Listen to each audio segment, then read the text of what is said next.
What is up, Force fam? Star Wars Dad back for another video.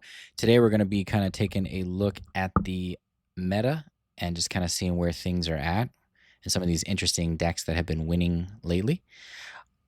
Before we get into today's video, please make sure to sign up and join our Discord. We're starting to really get some things going on there. We're going to have some online tournaments soon. They're going to be free tournaments, so anyone can enter. We're probably going to start them at like 32 to 64 players at first, just to kind of get things going. But be on the lookout for the signups and make sure you're just part of the Discord so you can see that. The way things are going to work will be kind of explained as we get more details. But there is going to be prize support. Definitely make sure to check out the Discord and get on there and join that community. Got some really great guys helping me get that going. Also, make sure to sign up for the 6,500 subscriber giveaway, where I'll be giving away 3 prestige foil Anakins for the 6,500 subscriber giveaway. I also just wanted to say it's been really great hearing you guys' stories about how you got into this game. So I appreciate you guys sharing in the giveaway about that. It's really, really interesting stuff. And then for today's video, let me know what are some things that, in your experience, could help the Discord to be better, or maybe some things you didn't like about past Discords. Just really want to hear like the community suggestions to make the Discord as user-friendly and helpful to the community as possible, and just to make it like, useful.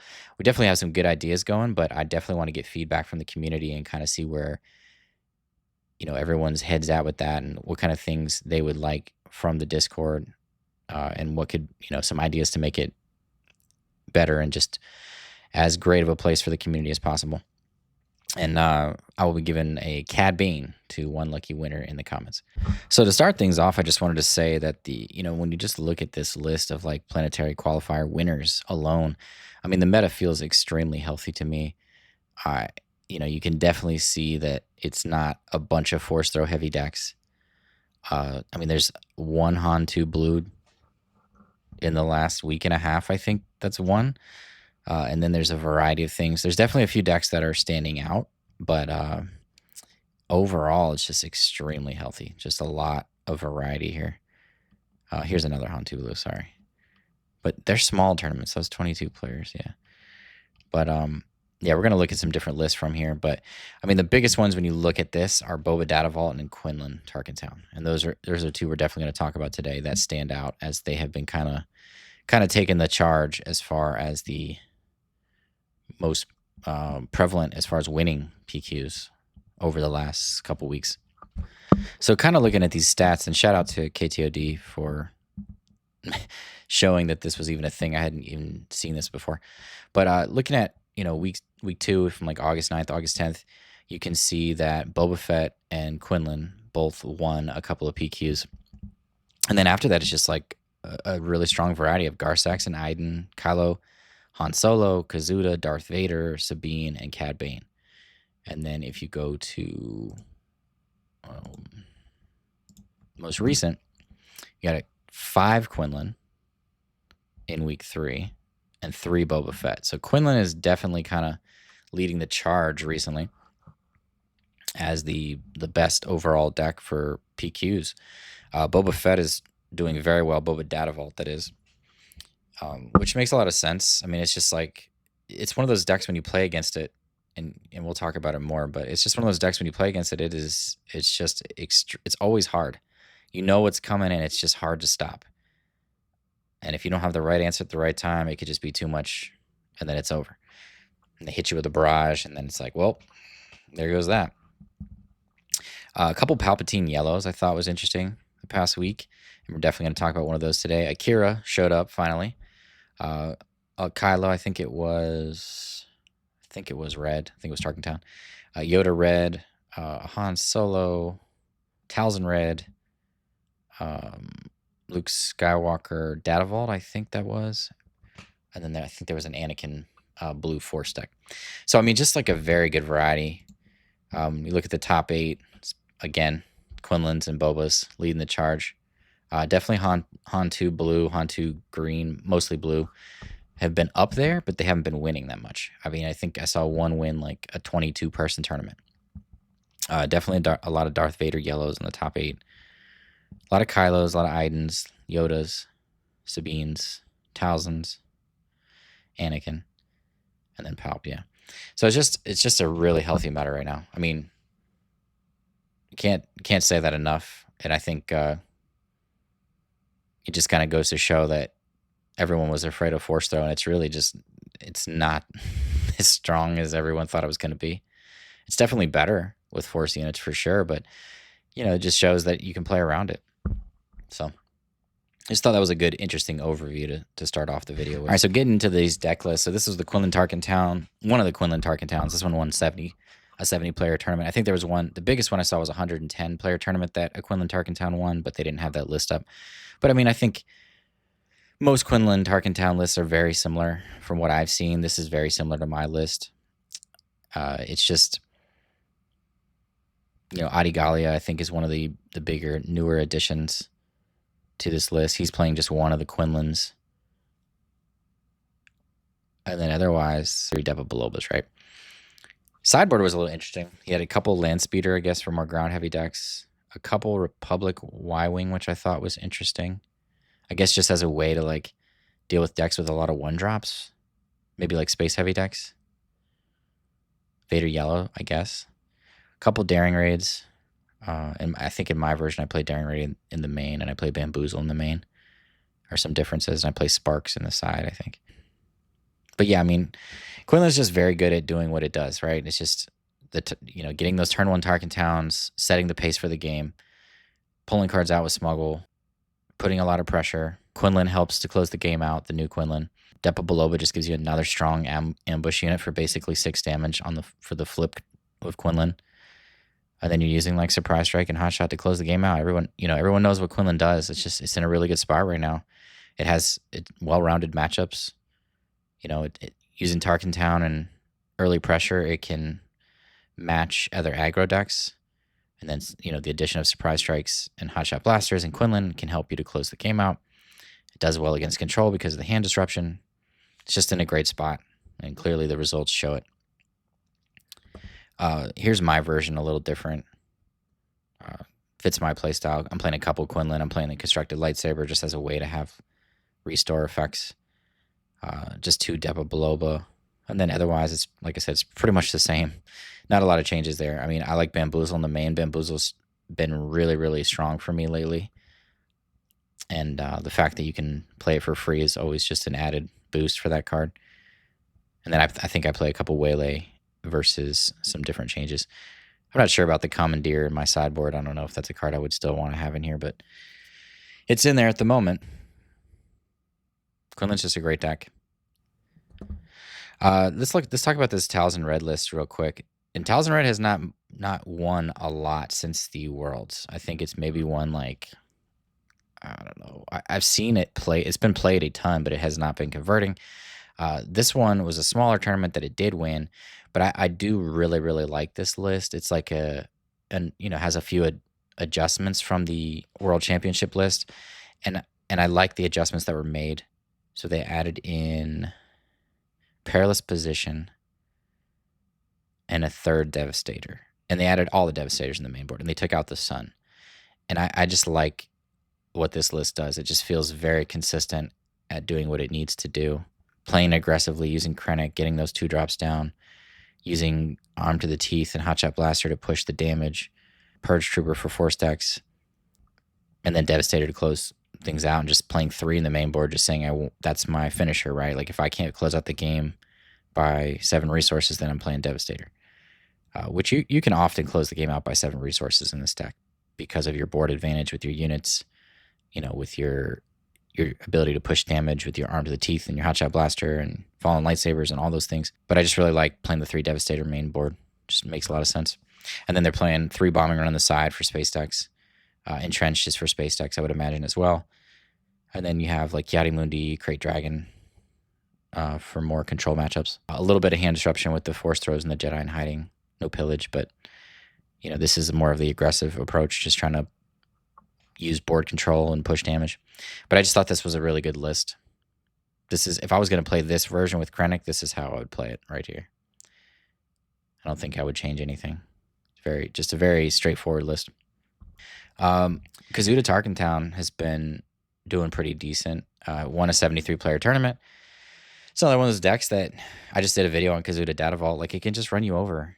And if you don't have the right answers or you don't get the cards, like, it can win, Kazuda flip or maybe the turn after, especially in here because of Trench Run with the Kazuda's ability. Like, you can really push damage fast. I'm honestly, every time I see this deck and I talk about it, I'm always surprised that it hasn't won more than it has, because I feel like with Trench Run especially, it just it can just win so fast.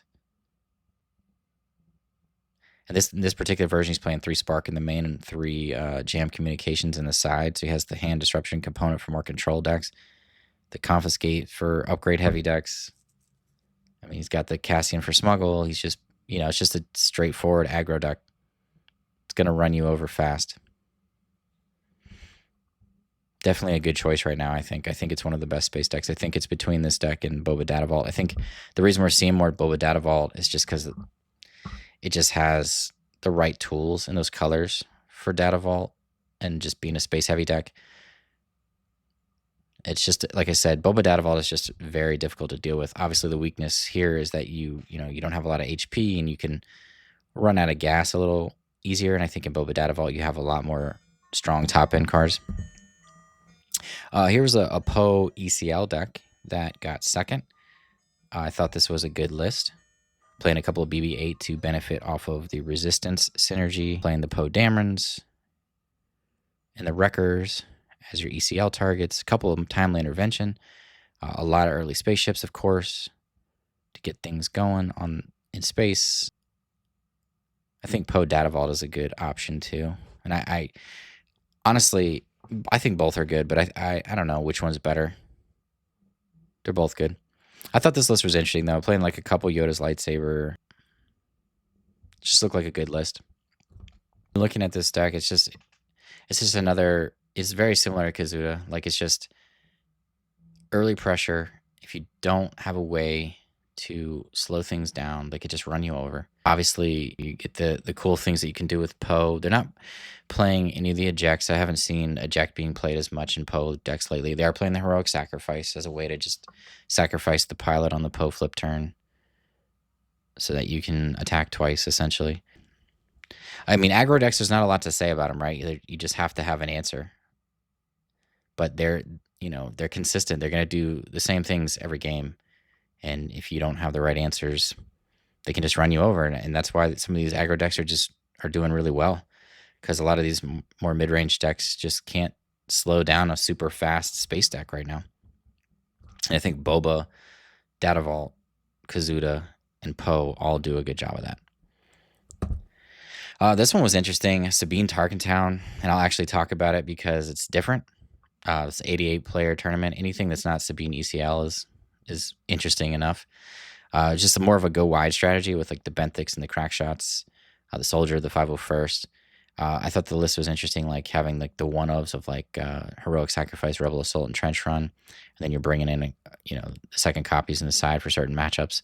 The Heroic Resolve, and then the Twice the Pride, and the Arm to the Teeth, of course, can be put on your spaceships, which is really important because this deck does play a lot of spaceships with Crackshot, Anakin's Interceptor, Black One, Green Squadron, Red Squadron. I would probably consider playing Gray Squadron in here too because of Tarkintown and just what you're trying to do with this deck, and because it's a Rebel, I would probably play that card. But yeah, it was just cool to see Sabine Tarkintown list do well. I don't think I've seen this deck even be talked about in like months. So it was nice to see that this player won an 88-player tournament with it. And I thought it was an interesting list too. Like, definitely using, Arm to the Teeth was cool. And it just kind of has that theme of like attacking with multiple units, like with Rebel Assault, Arm to the Teeth. Still using Fleet Lieutenant and Wing Leaders to boost damage. Still using Cassian. And here's my list just for reference, a little different. I did play this deck a decent amount after I saw it. So I'm playing a couple R2. The Gray Squadrons has an additional way to activate Tarkintown while putting pressure, just to get that Tarkintown advantage to make sure that it's more likely to hit it. And then I took out the Rebel Assaults. put the heroic sacrifice in just because it's a little awkward at 3 cost. I like the idea behind it, and I haven't really messed with the sideboard too much. It's basically the same list. I wasn't really trying to change the list too much. I was just tweaking it, but yeah, I mean, it can win fast, and it's just nice to see Sabine being played in a different way than just the same way we've seen for over a year now, and to do well. So shout out to that player, Osmium Blaze. Next up is the Boba Data Vault deck. I think, like I said, this deck has just been doing really, really well. It's in a great spot. And I think Data Vault is where Boba's home is at this point. What was unique about this list? Have the Craving Power in here, I thought was a good addition. I liked the Palpatine in the main. I mean, most of these cards are the same for most Boba Data Vault lists that I've seen. Liked that they're using like a split of the Fet's Fire Spray and the IG. I like that they're using the Darth Vader pilot. I think it's very good in that deck. They're playing the 3 Parliamentarian for Kylo type decks. 1 Prepared for Takeoff in this side. I would imagine for more control. 2nd copy of Prototype to be more aggressive in space. 2nd copy of Palpatine. Couple Crate Dragons bringing it against control. But it's just very consistent at being difficult to beat. It's got a ton of HP, kind of like the Kazuda Data Vault video I just did. But it's like, it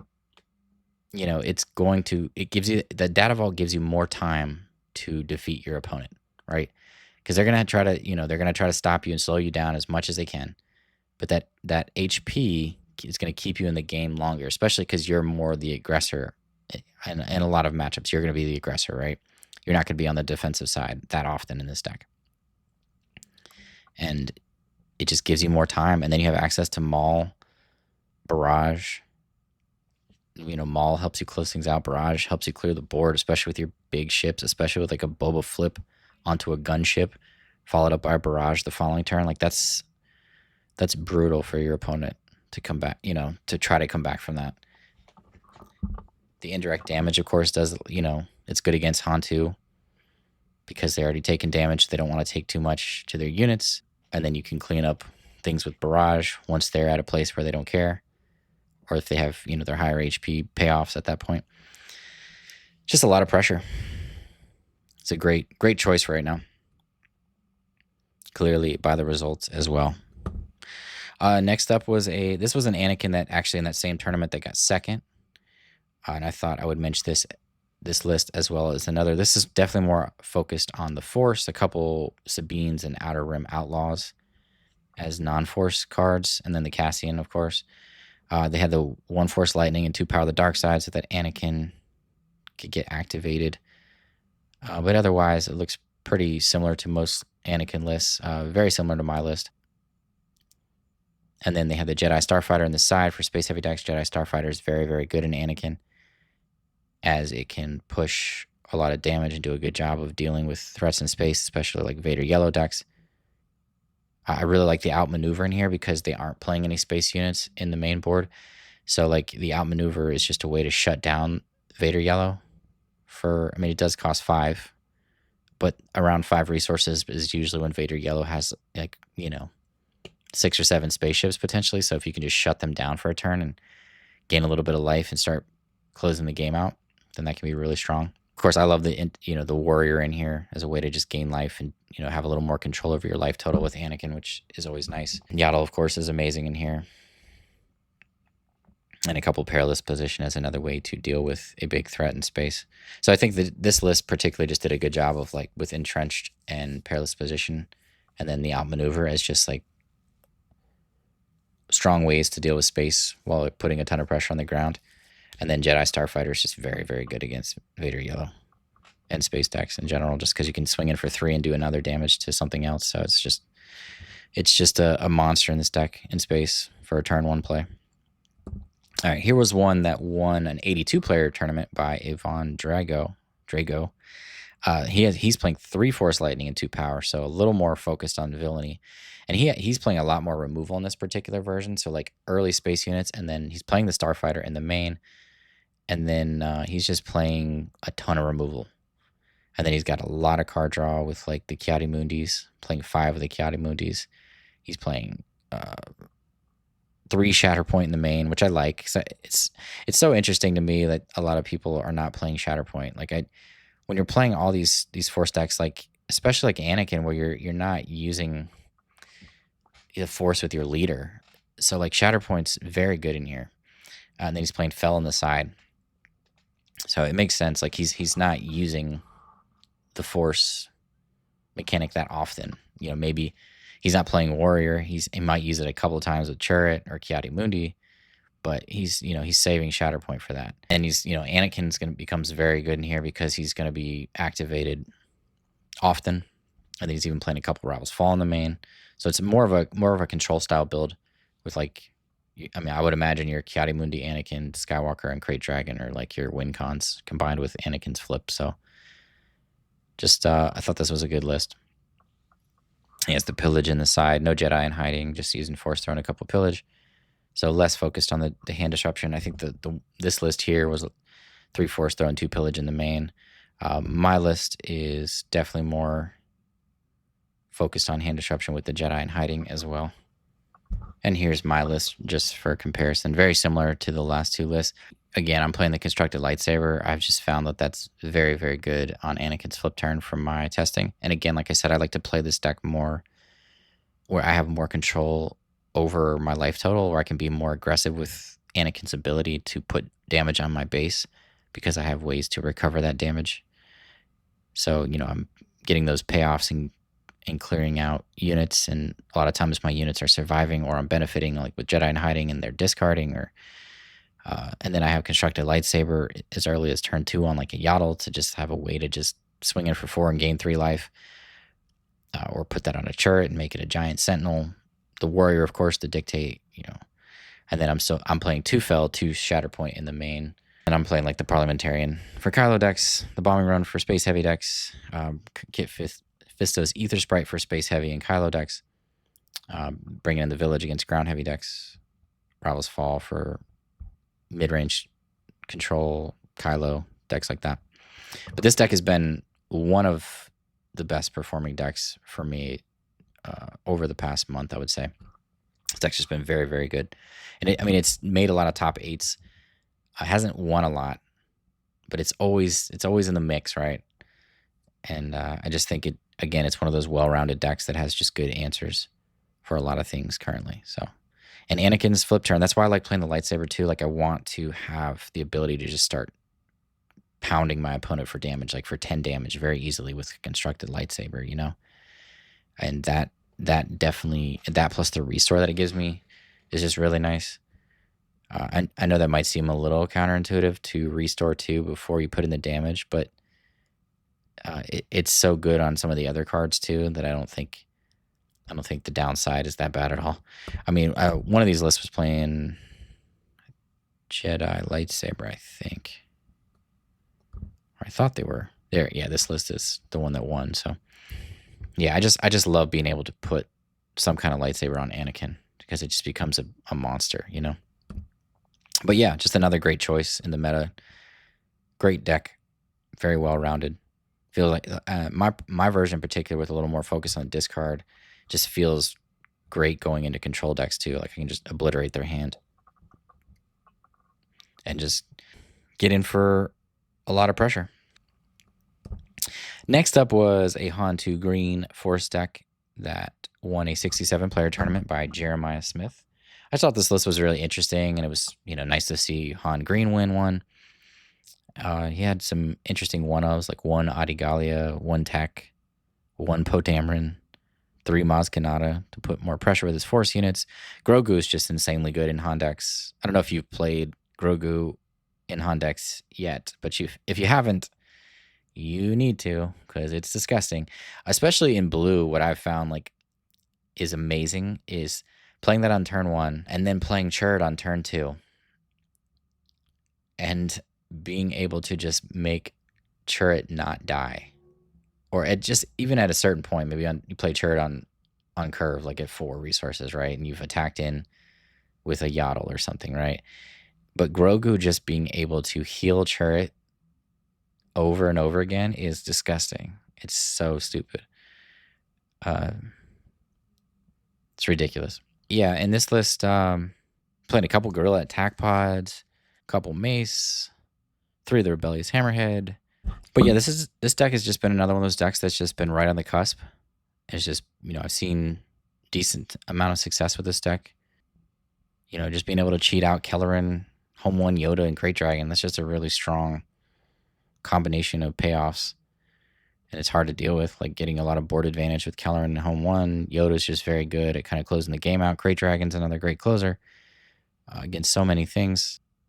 Obviously, your weakness with this deck is not having access to as good of removal. But he is playing the 3 Fell of the Dragons in the side at the 6 cost, which makes sense. Like, give me an answer for some, to deal with those decks that are a problem. But yeah, good looking list. Here's my Han 2 blue list just for reference. I am playing a couple of Force Lightnings for Anakin in here, and the Phantom and the Ogdu Bogdu just to have those turn 1 5-powered units. But yeah, Grogu Chirrut is just nasty. Otherwise, it's pretty standard. I think, again, I'm a little more focused on discard again. 3 Force Throw, the Jedi and Hiding in the Pillage, and then a couple Chewbacca. I really love Chewbacca in this deck. I love that you can smuggle it and then just cheat it out and immediately becomes like a 6/8 that defeats something. It's just such a strong card in here. It's just so much fun to play. You've seen this deck played a lot, but it hasn't been winning as much as you would have thought it would. Definitely started off strong on this set, but I think people have just started to figure out answers to it. Boba Data Vault is a very good answer to it. Quinlan's a good answer to it.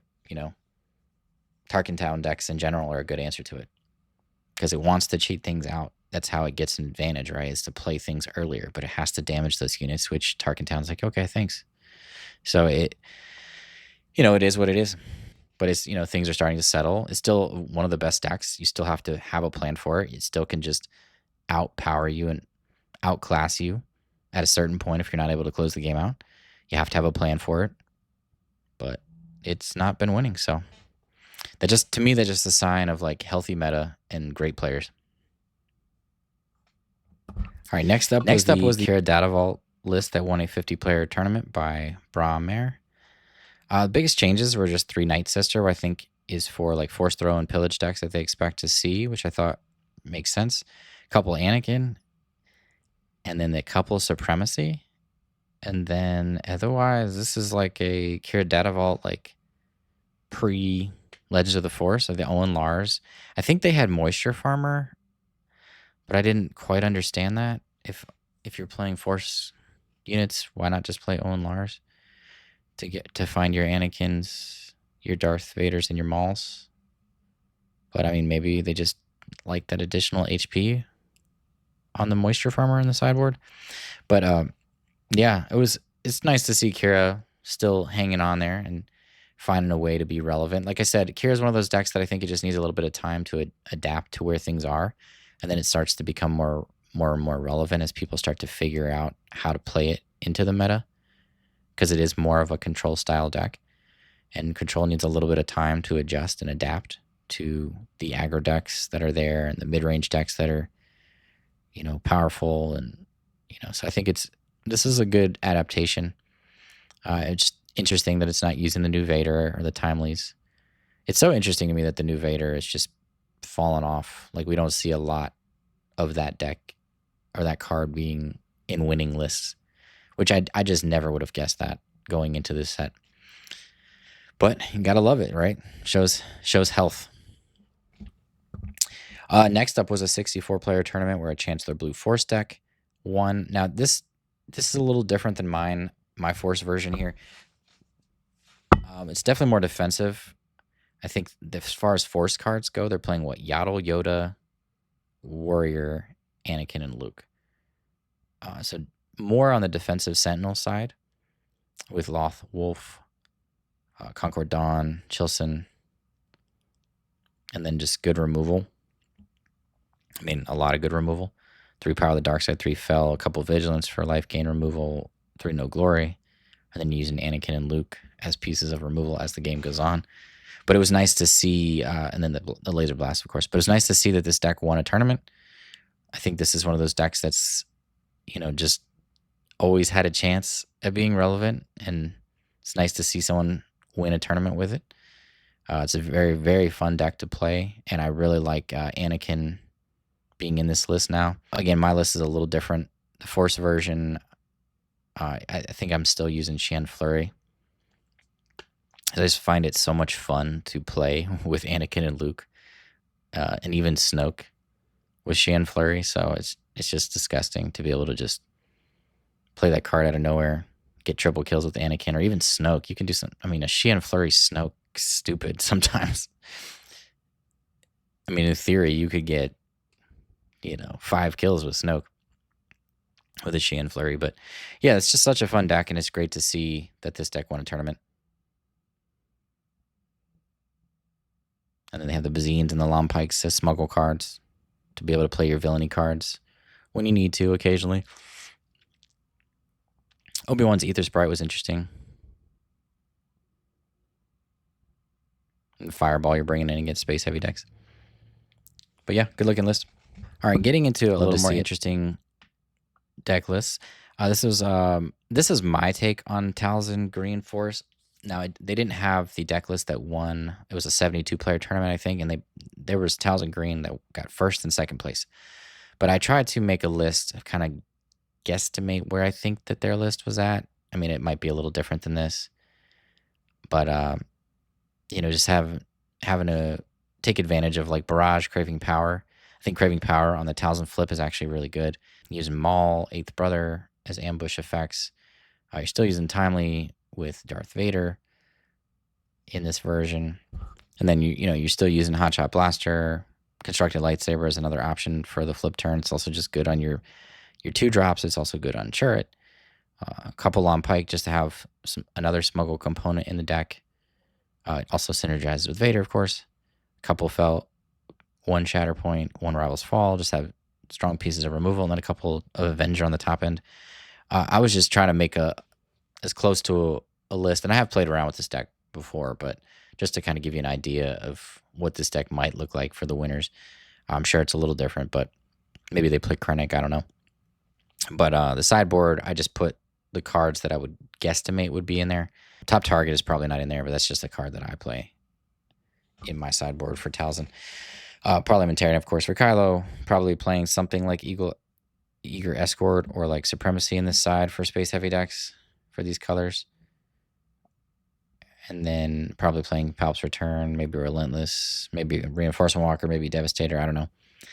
But I'd be interested to see what those lists were, but they just weren't on there. But yeah, it just kind of shows that Talzin is just great all around. Red, green, yellow. We haven't seen any yellow since the Galactic Championship. They got 12th, but I just think this leader just can do well with all colors, So it's one of those leaders that as we get new cards with any of these colors, it might get very strong, if we get some really good cards for depending on what color it is. Just such a great ability.